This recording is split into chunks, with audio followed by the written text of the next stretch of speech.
Good morning, Colin. Good morning, Kath. How are you? I'm great, great. It's been a really interesting garden season. It has. And is it more plant material than usual?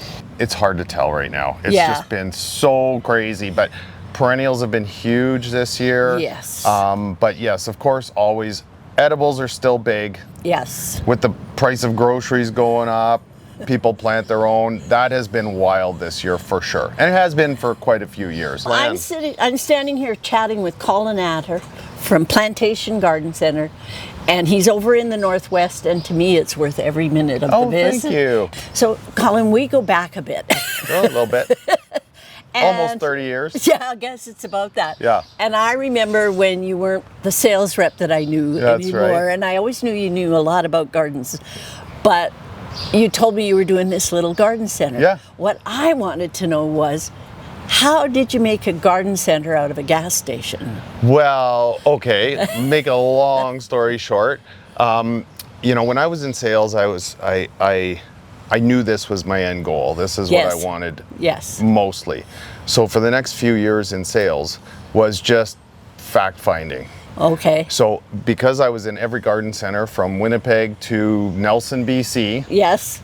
I kind of got the idea of what I wanted it to look like, or Yes. somewhat. Yes. And, you know, just trying to find out where the plants come from. I knew nothing about plants at the time. Well, you knew your seeds. Well, I did, my seeds, yes. But yeah, so we just lived 5 blocks away. Yes. And I was walking over across the street to 7-Eleven, and I saw a for rent sign in the window of this gas station. Yes. And I went home and I said to my wife, I said, "There's our garden center." And she's like, "What? You're crazy." I'm like, "No way, this will work perfect." Well, that little room, the little front area where you paid and stuff, that glass just intrigued me no end. Yeah. Oh, it's an old Royal Light station, Yeah, so it's yeah, got all Calgary these history. it's got all sorts of historic factors to it. Yes, in the early days, it still looked like a gas station. Oh, it did. But now I tell people it was an old gas station. They're like, "Oh, really? Oh, To tell you this, that greenhouse calls my name. oh, I don't make it down 4th without. good, good. It's got You your know. name on it." Well, it does. Every once in a while, I'll see my phantom hand going, garden center, garden center. Well, this greenhouse has been awesome for us because the roll-up side, when it was like 27 degrees, Yes. it's cooler in the greenhouse than it is outside. That's Yes. pretty unheard of, but that's only because of that big roll-up side. And I insisted we had a roll-up side greenhouse. It Okay. just has a feeling of being bigger. So you walk in, it's not a huge greenhouse, but with the side rolled up, and you walk out of it, it feels bigger. When we lay out a perennial lot, are you thinking these days more about, yes, we're looking for shade perennials, yes, we're looking for things that grow in the sun, but are you also taking into accounting the water factor? What I think of when I think of getting perennials in, Yes. I think of 2 things.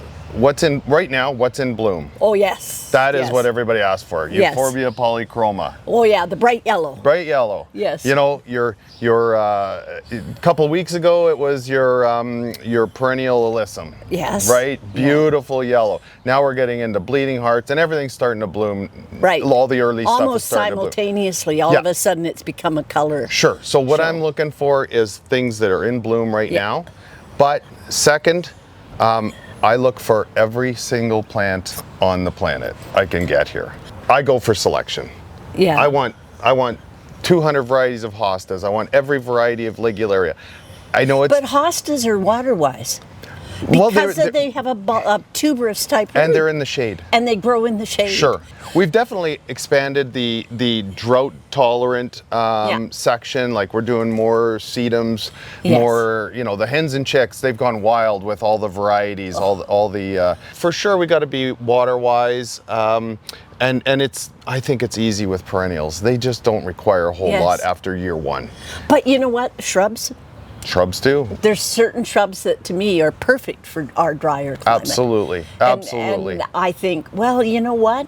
They've been here and they're the most drought tolerant because they have good root systems that help to keep moisture on the property. Right. What dies here? You know, cedars, big water, you know, hogs that need, you know, what does well? Oh, your spireas, your potentillas, your grasses, your daylilies, you know, there's so many great shrubs that I really don't water anything in my yard right now. It's all self-sufficient. We don't. So is mine. Yeah. Very self-sufficient. Once established, root systems spread, they kind of look after themselves. That's right. But it's just that first year two that you have to be on the watering. But after that, that's the beauty of perennials is they just kind of do their thing. And if you were going to recommend a ground cover, what would be your favorite? Oh my gosh. Because I'm standing here looking at them going, oh, I don't know what to choose. You know what's, for the shade, the Feathered Friends Bug Loss has been incredible. Yes. Great ground cover.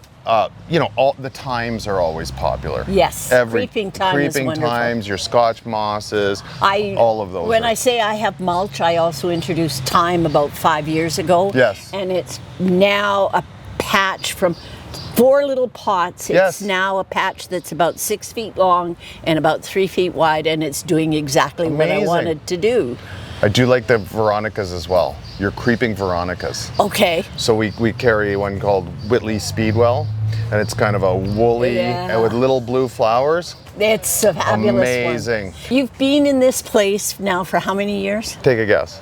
23. It's been a lot of fun. It has. It really has. It's been amazing. We've been so lucky. We've got amazing staff. Your customers are fun. Oh, they are. I have more conversations in that greenhouse, I tell you. You want to be a garden social? You come here and you social. You can. Yeah. Especially on a quiet Monday morning, right? It's lovely. And yeah. The weekends have been crazy. And now we can start filling the shelves with things we're missing. And I mean, I'm not missing a whole lot. You've got your ferns and you have great hostas. Yes. Oh my gosh. So many more. I mean, let's not even talk about the sun stuff. Yeah. And your clematis. You know, at last count, I've lost count, but I mean, we have at least 1,000 different varieties of plants. Yeah, and your perennials. shrub assortment. Kind of just focus on what people want in the neighborhood. Yeah. They don't want big lilacs. Yeah, they don't want big trees right now. No, they just want little, specialty or just little shrubs that people want in this neighborhood. Just, you know. And as I mentioned before, I like shrubs because they're really good for controlling the water flow off your property. Right. One of the concepts that we always talk about with the YardSmart thing is that don't put all your shrubs up against the house. No, that's the worst place for them. Yeah, it's under the overhang. Gets no water. Gets nothing from under the soffits. Move them out and make an island of... Totally. And do that, and then you can plant all the perennials you want. And the foundation is the driest place in the garden. So. That and under a spruce tree. Well, that there's the driest place. Yeah. If you were going to offer advice to a gardener in Calgary, you know, don't be scared to fail. You know, the best gardeners have killed more plants than anybody else. Put it in a place. You can move these. They're all movable. Yes. So if you don't like it, or if it's overgrown, or it's got too big, don't be scared to divide and give something and give it to someone who might really get it to grow. Totally.